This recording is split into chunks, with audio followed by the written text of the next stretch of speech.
Buenas noches. En el centro del Océano Atlántico, hace aproximadamente 12.900 años, desapareció la Atlántida. No se han encontrado las ruinas de sus ciudades. Contamos con las descripciones que le dieron forma a la leyenda y con canalizaciones de seres que, utilizando su intuición, nos cuentan cómo vivían, sus creencias, el desarrollo tecnológico y psíquico que alcanzaron.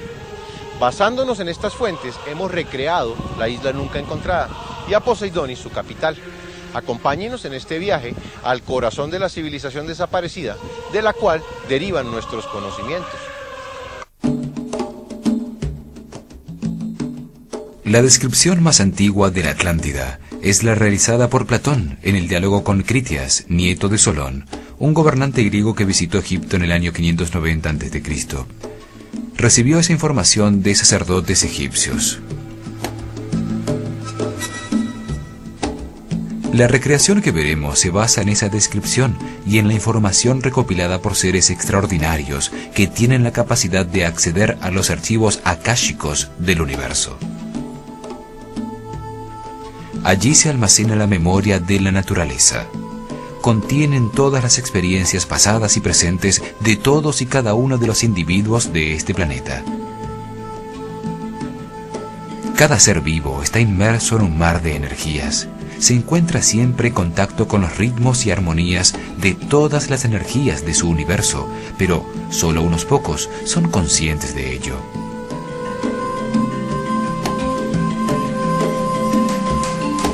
Los clarividentes usan facultades que tienen latentes todos los seres humanos.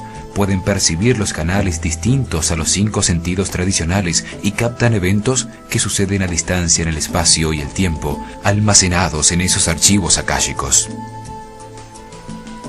Edgar Cayce, un renombrado psíquico y sanador holístico, fue uno de los videntes que más información nos dejó sobre la Atlántida.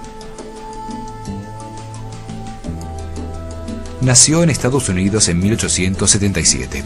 Fue un niño con una extraña habilidad. Podía dormir con la cabeza en un libro y al día siguiente despertar sabiendo todo su contenido. A los 21 años perdió su voz y bajo hipnosis diagnosticó su propio problema y la manera de curarse. Así descubrió que podía diagnosticar y decir cómo curar, con lo cual más tarde sanó a miles de personas. Cayce fue un católico convencido. Siempre creyó en una inteligencia directora o primera causa de toda la creación. En esas lecturas psíquicas comenzó a aparecer información sobre las vidas pasadas de diferentes personas en la Atlántida. Cayce se convenció de que los seres humanos vuelven a nacer una y otra vez para evolucionar espiritualmente. Otra de las videntes que dejó información sobre la Atlántida fue Elena Blavatsky. Escribió en 1877 Isis sin velo y La doctrina secreta, libros en los que desarrolló la historia de la humanidad desde cuando existía en un estado prefísico de ser, antes de tomar forma en la materia. Ella afirmó que sus libros están basados en un trabajo religioso de origen atlante llamado El Libro de Xian.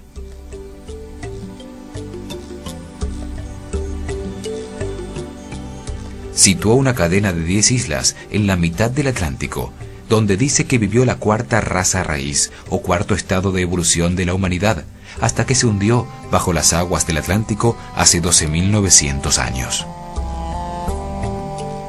Otra de las fuentes sobre la Atlántida es el libro Un habitante de 2 planetas, publicado en 1899, con información canalizada por una entidad que se llamó a sí misma Philos, el tibetano. Tiene la particularidad de describir de manera precisa tecnologías que en su momento todavía no habían sido inventadas. Afirma que los espíritus de los hombres que vivieron en la Atlántida comenzaron a regresar a la Tierra desde el siglo XIX en número suficiente para afectar el desarrollo tecnológico actual. Regresaron para seguir creciendo en las rondas de su evolución e ir más allá de la grandeza perdida a medida que la mente y el alma se expanden. Charles Webster fue llamado en su tiempo el maestro científico de lo oculto. Dejó también gran cantidad de información sobre la Atlántida y la antigua Lemuria.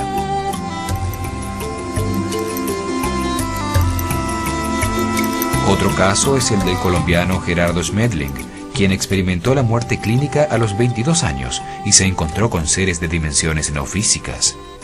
Desde entonces comenzó a dedicarse a temas espirituales.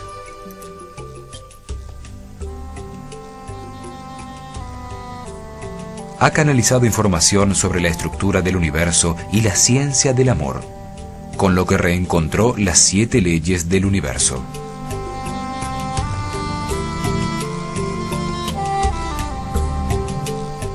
También utilizamos las traducciones de los textos escritos por Thoth el Atlante, de las hoy desaparecidas Tabletas Esmeralda.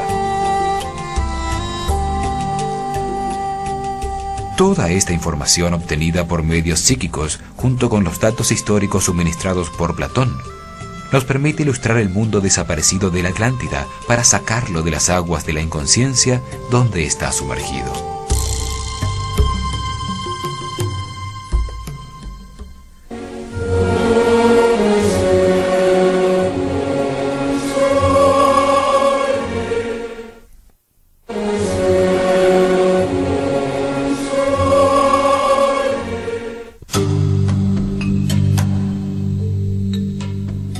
Platón nos cuenta que al comienzo de los tiempos, después de la victoria sobre los titanes, los 3 hijos de Cronos, Zeus, Hades y Poseidón, se dividieron y se repartieron el mundo. Le correspondió a Poseidón el gobierno de las aguas y la isla de la Atlántida. Allí vivían los mortales Evenor y Leucipa, con Clito, su única hija, de la cual se enamora perdidamente. Con ella tiene 5 parejas de mellizos. A los primeros en nacer los llamó Atlas y Gadeiros, el mismo nombre que llevan los 2 volcanes gemelos que dominaban la isla.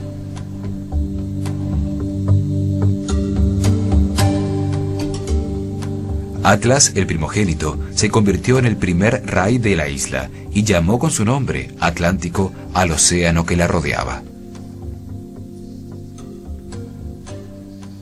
Tuvo con Pleione 7 hijas, Maya, Merope,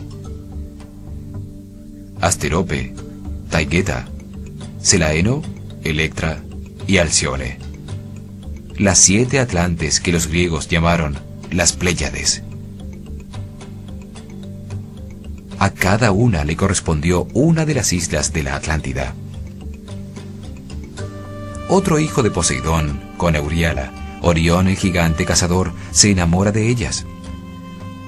Pero cuenta la leyenda que ellas prefirieron morir ahogadas bajo las aguas antes que ceder a sus pretensiones.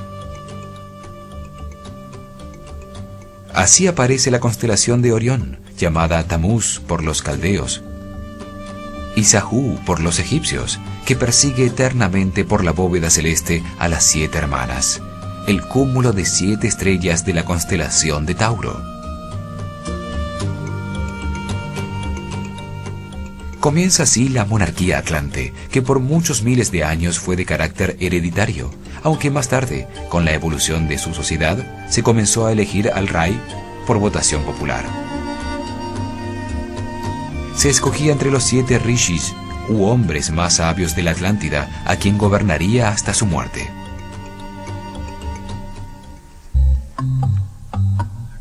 Platón sitúa a la cadena de islas que formaron la Atlántida más allá del Mediterráneo, después de las columnas de Hércules que se encontraban en el estrecho de Gibraltar.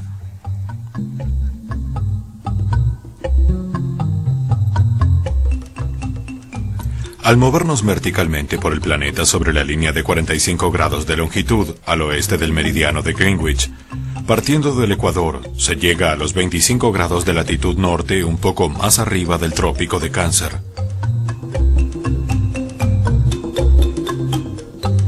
Sobre el meridiano de los 65 grados de longitud oeste se encuentran las Islas Bermudas. Por el lado derecho, sobre el meridiano de los 25 grados de longitud, se encuentran las Islas Azores. Entre estos dos extremos se encuentran los límites exactos de los bordes izquierdo y derecho de la cadena de islas desaparecidas, a los 50 y 40 grados de longitud. La Atlántida se encontraba directamente encima de la fractura de Atlantis, la grieta del Atlántico Medio cuya existencia predijo Elena Blavatsky en 1877.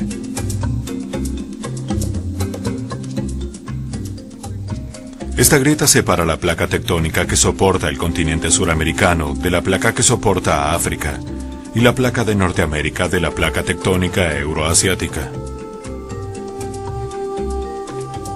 Allí también confluye la pequeña placa del Caribe. Los mayores movimientos terremotos y volcanes de la Tierra se registran en los bordes de estas placas tectónicas y de las otras que forman la corteza que contiene el magma semilíquido alrededor del núcleo sólido del planeta. En la confluencia de estas placas tectónicas, desapareció la Atlántida hace 12.900 años. Fue en el cambio de ciclo que ocasionó el diluvio universal. Allí en el centro del Océano Atlántico y durante 25.920 años, existieron 9 islas pequeñas alrededor de una gran isla, la Atlántida. Poseidonis, la capital del imperio, se encontraba en el centro de la larga playa, al sur de la isla. Al norte, la isla de Und. Al sur, Osuo. Al oeste, Terna. Y Tarshish, la isla de los metales, con grandes minas de latón, oro y cobre, donde estaba situada la ciudad de Marseus. Era el centro industrial de la Atlántida. Allí se fabricaban con altísima tecnología los productos necesarios con economía de escala, energía y materia prima inmediata. Al sur de la gran isla estaban Amaki, Ruta, Numea, Arián y Og. En estas 10 islas se encontraba el centro neurálgico de la civilización atlante, que tenía colonias en todos los sitios habitables del mundo, sobre el trópico del planeta. La Atlántida tenía una altísima cordillera con nieves perpetuas, los montes Merú, que abrazaban la isla mayor protegiéndola de los vientos y del hielo de los continentes del norte. Coronados con 2 volcanes gemelos, Atlas y Gadeiros, eran como los pilares que sostenían el cielo de la isla. Son los gemelos que aparecen en todas las culturas, como Rómulo y Remo, fundadores de Roma, o los Asvins hindúes, hijos del sol y del cielo, o Rama y Krishna, Shiva y Vitra, Set y Osiris para los egipcios, conmemorados en 2 obeliscos que se colocan a la entrada de todos los templos.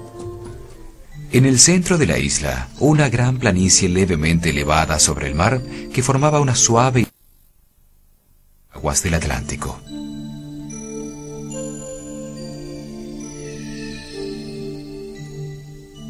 De las nieves en las montañas, de la cumbre de Atlas, bajaba un gran río, el Parfa, y cientos de riachuelos, generando en el clima tropical una temperatura muy agradable.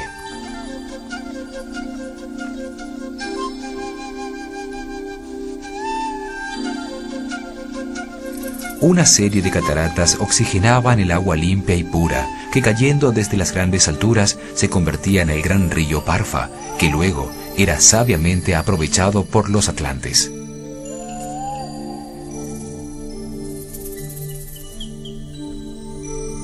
En la montaña, el gran lago de Incaal almacenaba el agua, haciendo de enorme reserva de agua potable.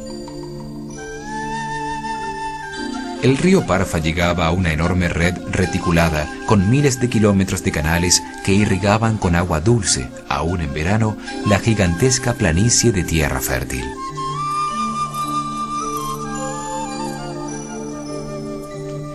Los canales eran navegables y en los comienzos de su civilización, cuando aún no se había descubierto la antigravedad y el transporte aéreo, eran su principal vía de transporte.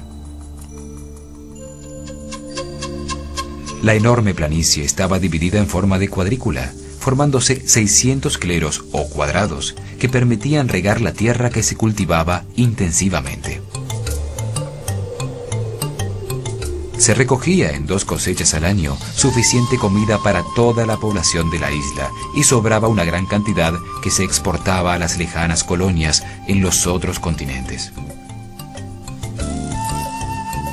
También se alimentaba una gran cantidad de animales en estado salvaje y en domesticidad.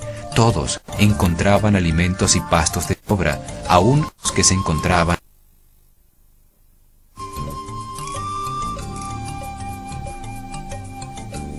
En la isla había miles de elefantes que convivían pacíficamente con toros, monos y todo tipo de aves y pájaros exóticos.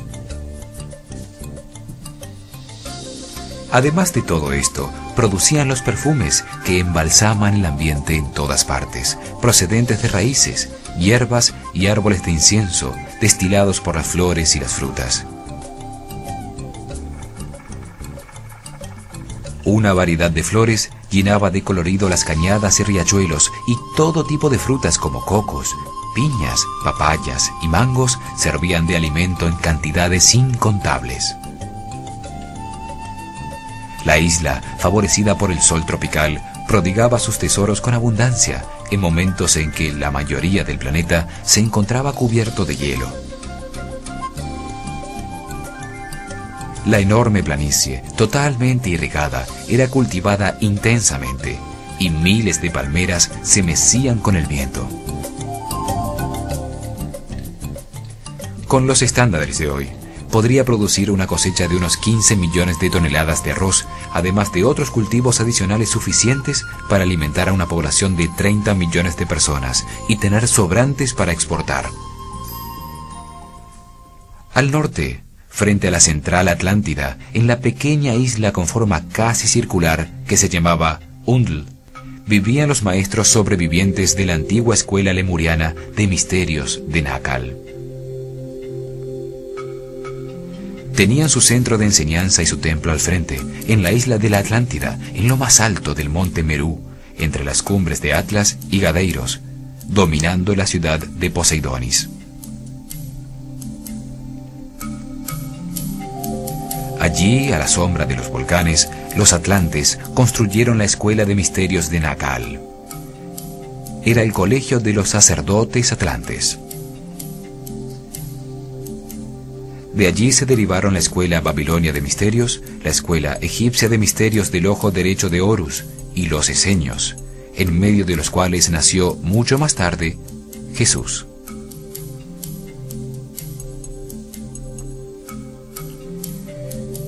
La dirigía un ser con altísima energía, un gran maestro, el Incalis, o sumo sacerdote. Era reverenciado y escuchado por todos los atlantes. También era el encargado de las comunicaciones con otras entidades de los planos no físicos y con otras culturas de la galaxia. En la escuela de Nakal se enseñaba la religión conocimiento a los estudiantes, llamados Incaalenes. Era una manera de entender el universo utilizando la intuición. La ciencia, el arte, la astronomía y la medicina eran aspectos de una misma cosa, que era la religión conocimiento. En la Atlántida, la educación era suministrada por el Estado. Cada niño recibía la educación más apropiada para sus habilidades y gustos. Se enseñaba a todos química, matemáticas, astronomía y sanación magnética. Se desarrollaba en los niños facultades psíquicas y el manejo de las fuerzas escondidas de la naturaleza, las propiedades ocultas de las plantas y los procesos de transmutación alquimista. Todo atlante a los 16 años tenía la opción de entrar a la escuela de los sacerdotes de Nakal o a la escuela de ciencias, el Exioquitlón, donde estudiaba por 7 años las materias motivo de su interés, como agricultura, mecánica, pesca o caza. Los atlantes sabían que el cerebro tiene 2 mitades que son virtualmente imágenes espejo la una de la otra, pero que tienen funciones distintas. El lado izquierdo del cerebro controla la función del habla, la lógica y la razón. Es la parte científica de cada ser humano. El lado derecho reconoce formas, patrones y sonidos. Es el artista que vive en las sombras y solo reconocemos su existencia en momentos de profunda relajación o de inspiración. La civilización atlante basó su percepción del universo en el lado derecho del cerebro, en la intuición que capta los objetos como un todo. Este tipo de entendimiento es llamado lunar y produce una visión integrada de toda la realidad. Sin embargo, al final del gran ciclo comenzó a predominar el pensamiento científico y racional, transformándose en una civilización que comenzó a operar desde el lado izquierdo del cerebro, que funciona con palabras y conceptos, fragmentando y analizando el objeto que se quiere conocer. Esta manera de entender el universo es llamada solar y está basada en la razón. Es una forma más estrecha de conciencia, resultado de abandonar el uso del lado derecho del cerebro. La religión universal centrada en la luna, la diosa blanca, es reemplazada por el dios sol, Apolo, símbolo de la ciencia y la racionalidad. Los pensamientos son eventos electromagnéticos de muy corta duración que suceden en el sistema neurológico. En esa corriente de pensamientos, la mente se enfoca en una dirección determinada y al hacerlo aparece una imagen. Esta imagen afecta al cerebro, produciendo cambios en el sistema nervioso y en sus químicos, influyendo la forma en que se siente. Las emociones afectan directamente los sistemas musculares, hormonales, las decisiones y comportamientos. Es por eso que las imágenes que aparecen en la mente, escogidas conscientemente o no, afectan el estado físico, las emociones, las decisiones, las acciones y los pensamientos. Son entonces muy importantes para la armonía y la felicidad. Los atlantes utilizaron imágenes metafóricas para guiar la corriente de pensamiento, enfocando la conciencia hacia la armonía. Estas imágenes metafóricas son llamadas jeroglíficos. Eran ilustraciones muy sencillas y abstractas que permitían comunicar instantáneamente muchas cosas a la vez. Este dibujo es captado por el lado derecho del cerebro, transmitiendo un significado común, junto con todas las ideas conectadas con él. La ilustración transmite todo lo que significa el objeto, como si se hubiera enseñado lo que representa, para qué sirve, quién lo hace y cómo se utiliza. Al conectar muchas ideas simultáneas, se evoca inmediatamente la realidad interna de cada individuo, que comprende entonces la idea representada en el dibujo. Esta manera de comunicación en imágenes, no en palabras, es la base de la telepatía, que es una facultad del lado derecho del cerebro. Una civilización que se comunica de esta manera puede acceder más fácilmente a niveles superiores de energía. La palabra es una colección de letras y sílabas que capta el lado izquierdo del cerebro, basada en el lenguaje humano, en vez de dibujos de objetos. Un símbolo representa a cada sílaba, y cada palabra designa a un objeto que se expresa en un solo concepto congelado. La escritura de sílabas, que se supone fue uno de los adelantos más importantes en la historia del hombre, apareció al abandonarse un sistema basado en el lado derecho del cerebro, que utilizaba las imágenes para conectar muchas ideas simultáneamente.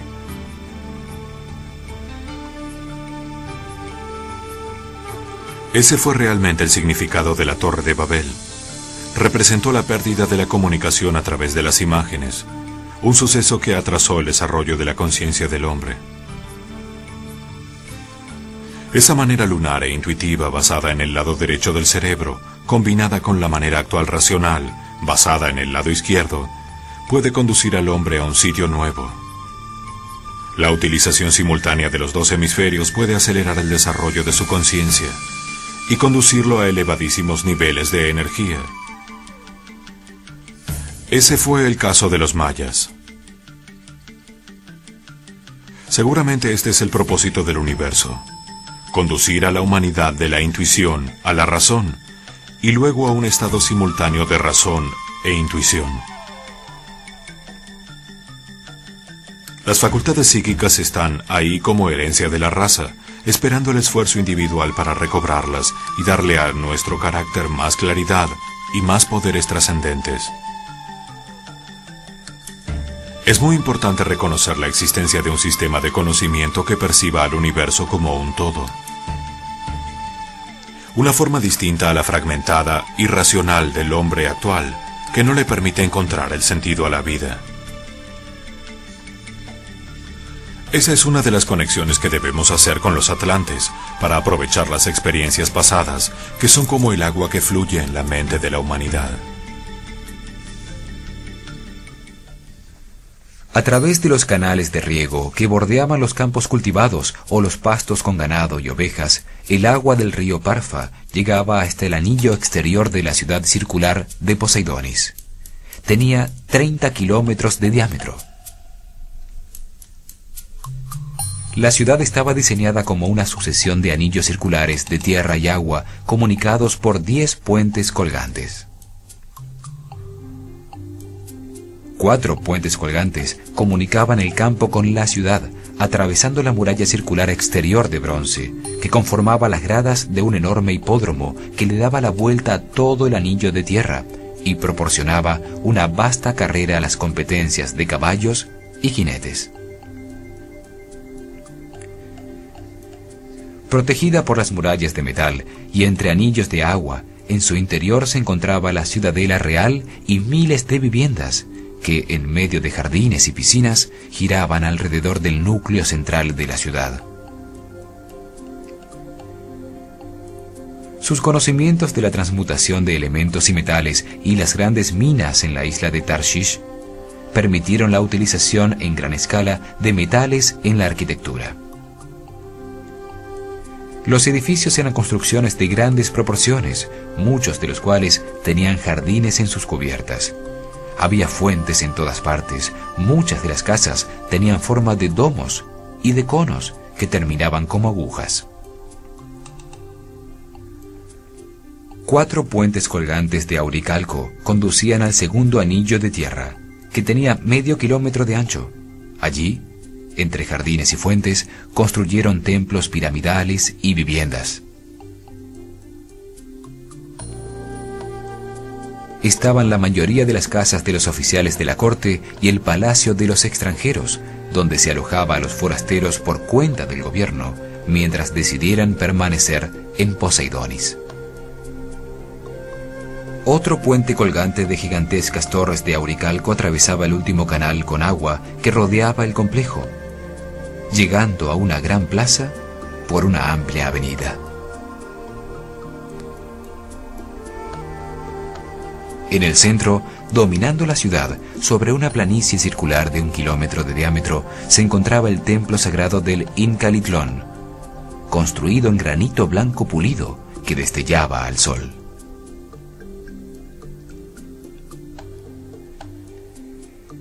Era la fuerza central de la experiencia atlante, una reluciente pirámide de 150 metros de alto, rematada por un piramidón de oro y cristal, rodeada por un gran bosque de milenarios cedros y palmeras.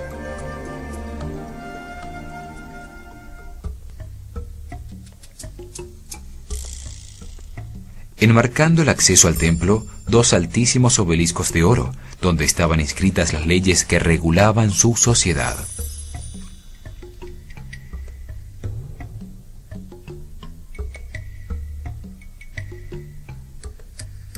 Al lado derecho estaba el palacio de Nagacoe, el mismo sitio donde el dios Poseidón, también llamado Neptuno por los romanos, junto a Clitos, la mujer mortal, engendraron el linaje de los 10 príncipes atlantes.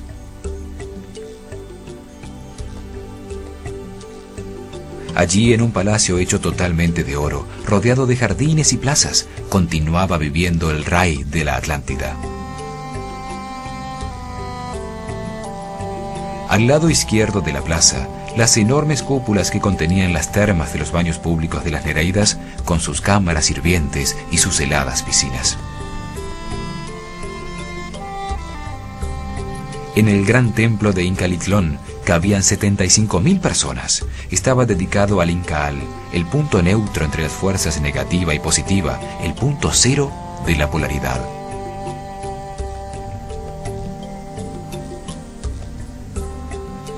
La pirámide en su interior semejaba a una enorme gruta natural con doradas estalactitas. En su parte superior remataban una estructura de oro y cristal por donde entraban los rayos del sol. El aire era menos denso, como si las alturas hubieran descendido a un nivel inferior. Una suave y permanente luz blanca que no parecía emanar de ningún sitio iluminaba el techo de cristales, llenándolo de miles de brillos y destellos.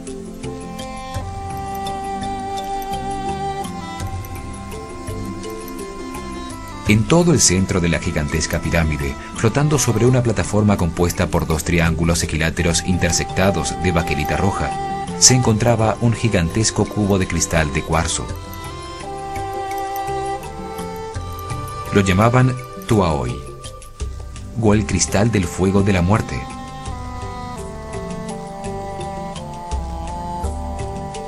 Sobre su cara superior flameaba una enorme luz blanca con forma de lanza que se elevaba con su intenso poder hacia la punta de la pirámide. La luz que emanaba no producía calor, no era alimentada por ningún combustible, aceite ni corriente eléctrica, y sin embargo llevaba siglos prendida.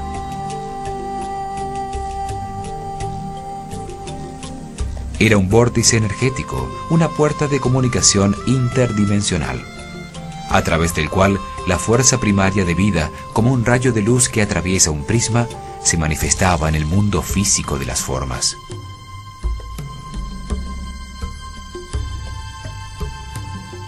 A través de este enorme cristal, los atlantes se comunicaron con las dimensiones superiores. Comunicaba lo infinito con lo finito. Era una puerta que conducía a la dimensión que cada alma debe descubrir por sí misma en el momento de su muerte. La luz ódica emanada del cubo desintegraba en el acto cualquier objeto o ser vivo que la tocara. Era el principio mayor que contiene a todas las fuerzas inferiores. Cuando se ponen en contacto, instantáneamente lo inferior desaparece y la energía que le daba forma o fuerza regresa a la suma indivisa del todo.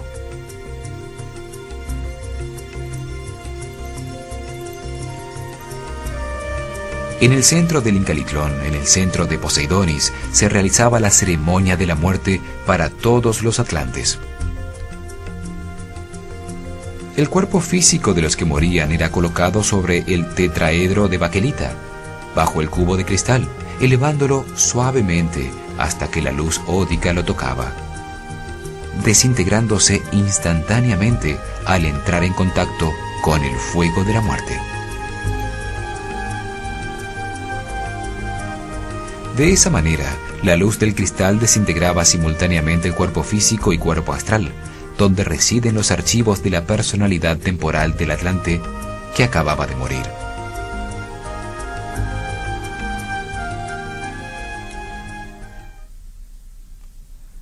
Quedaba así el espíritu libre para continuar su viaje evolutivo, dirigiéndose al cielo, a su Devachan particular, como lo llamaban ellos.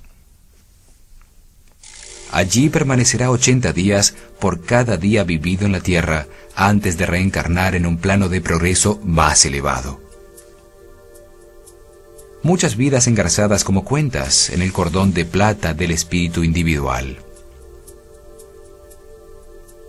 Las cenizas de los que morían lejos de Poseidonis eran traídas y arrojadas a la luz, pues se consideraba una terrible calamidad no pasar por la puerta dimensional.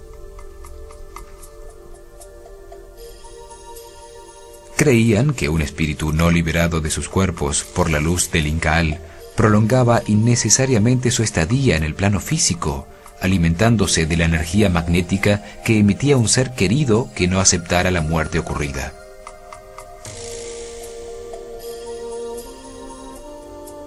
También así evitaban que el cuerpo astral, con su personalidad temporal y sus registros de memoria no desintegrados todavía, pudiera comunicarse con un médium en trance al transferirle su fuerza vital en un proceso galvánico, impidiendo su viaje al cielo, al Devachan.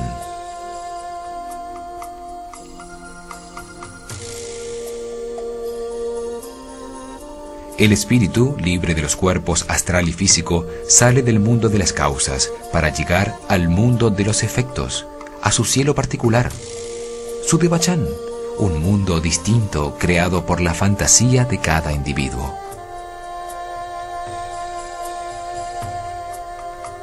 En la dimensión vibracional del espíritu se forma una realidad subjetiva e independiente para cada ser. En el cielo no reinan las leyes de la naturaleza física, pero al encontrarse allí la conciencia del hombre, se lo percibe como un mundo real.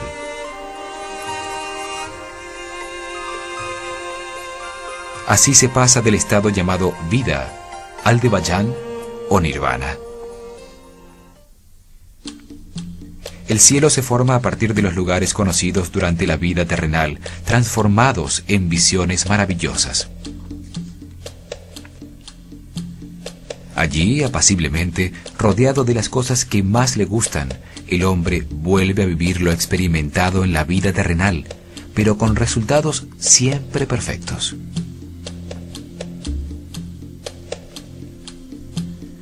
Todas las personas que conoció actúan como él quiso que hubieran actuado. Todos existen allí para producir alegría al personaje central, en su cielo particular, para convertir en realidades sus deseos más queridos en la tierra.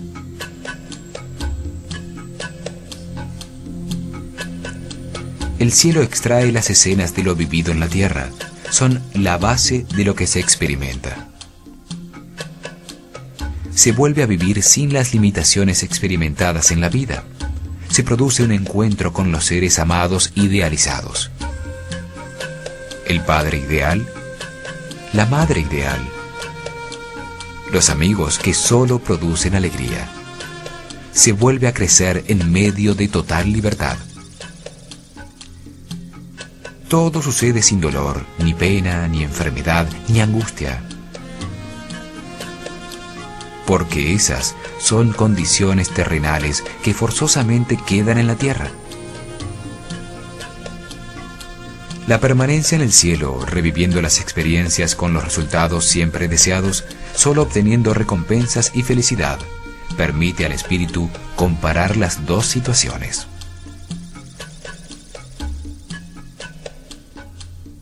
Las que vivió en la tierra, con resultados de miedo, sufrimiento, angustia, dolor o pena.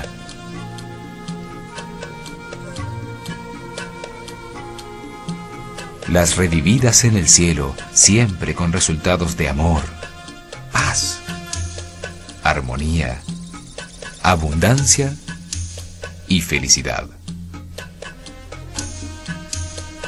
Al comparar cada experiencia revivida en el cielo con la vida en la tierra, se logra comprender por qué se sufrió, y el espíritu se vuelve más flexible, más abierto y tolerante. Así el espíritu eterno de cada hombre asimila y comprende lo experimentado por su personalidad temporal en los eventos que le sucedieron en la vida que acaba de abandonar. Cada ser cosecha lo que sembró y se transforma, evolucionando en su conciencia sobre el universo. Con estas comprensiones se asciende un peldaño en el desarrollo de la conciencia. Lo comprendido pasa a formar parte de las cualidades que tendrá la nueva personalidad temporal en una nueva vida, cada vez más feliz, más armoniosa, más cerca de Dios. Una mañana, cuando las experiencias revividas se han convertido en comprensiones sobre el universo, convirtiéndose en rasgos de carácter de la nueva personalidad, el cielo desaparece, se vuelve a dormir y se despierta en la tierra.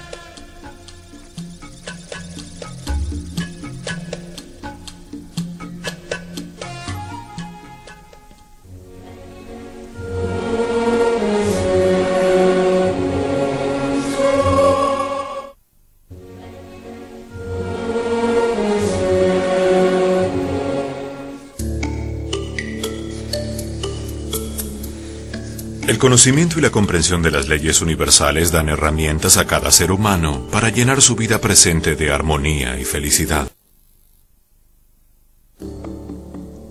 Hemos profundizado en las dos primeras leyes de la pirámide. La ley de la naturaleza codifica en el ADN de los distintos seres cómo se van a desarrollar sus cuerpos físicos y las conductas instintivas para generar, mantener y defender su vida. La ley de armonía regula los ciclos de todo lo que existe para permitir que toda la diversidad del universo conviva simultáneamente. Analizaremos la tercera ley, la ley de correspondencia, la ley del orden. Es la que organiza dónde, cuándo, cómo, a quién y hasta cuándo corresponde vivir una experiencia determinada. Los seres humanos se encuentran en distintos niveles de evolución espiritual, dependiendo del número de experiencias vividas desde su emanación de Dios y de la comprensión que haya adquirido de ellas. Cada vida es un curso de aprendizaje. Cada vez que se tienen experiencias más complejas y se va ascendiendo en las jerarquías del universo, hasta regresar a Dios. En el primer nivel de conciencia se viven experiencias que permiten aprender a controlar los instintos agresivos y las emociones animales. En el segundo nivel se desarrollan los sentimientos y la sensibilidad a través de experiencias para aprender el valor de la vida. En el tercer nivel se aprende que para ser feliz es necesario tener relaciones armónicas con los demás. La mayoría de las experiencias de los seres actualmente encarnados sobre la Tierra son para aprender el respeto y la tolerancia.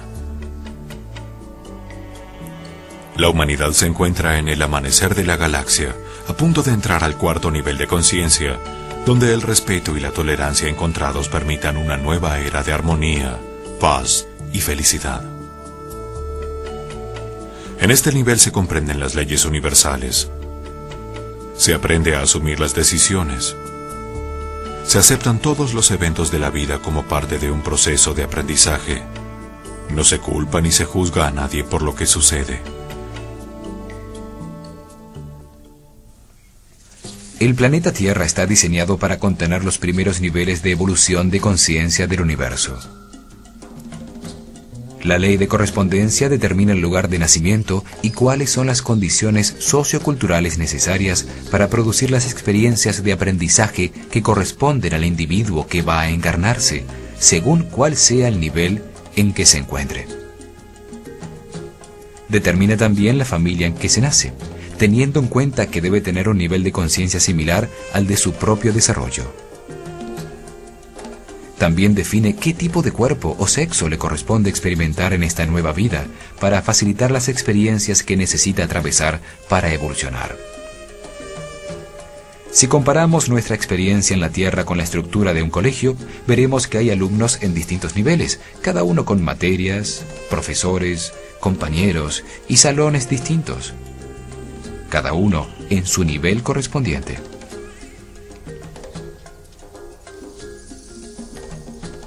No es injusto encontrarse en primer grado y no en sexto, sino que esto depende de cada nivel de evolución.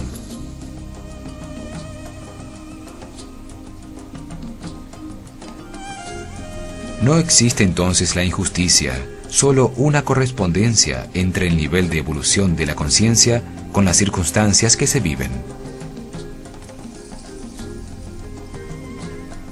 A cada quien le corresponde lo que le sucede en la vida, y cada quien tiene exactamente lo que necesita para aprender, lo que vino a aprender en el presente.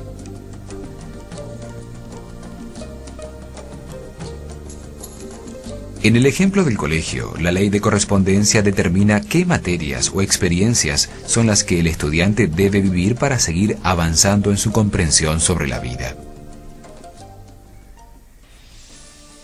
Crea las circunstancias para que se manifieste un evento determinado en un lugar definido, de manera que, al afectar a una serie de personas, les permita aumentar su comprensión sobre el universo. Esta ley se puede reconocer si se observa que el planeta no es uniforme, sino que tiene distintos climas, distintas sociedades, distintos niveles de respeto y conciencia en sus habitantes.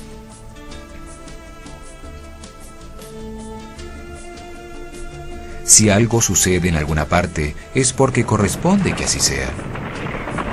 La casualidad no existe, destruiría el universo.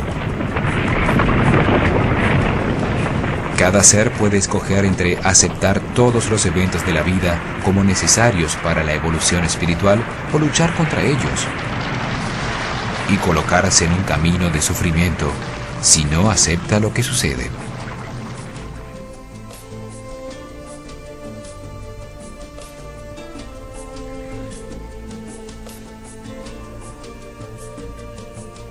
Cuando una persona ya no puede aprender más de un lugar y circunstancia, se produce un cambio de situación que la lleva a un nuevo proceso de aprendizaje.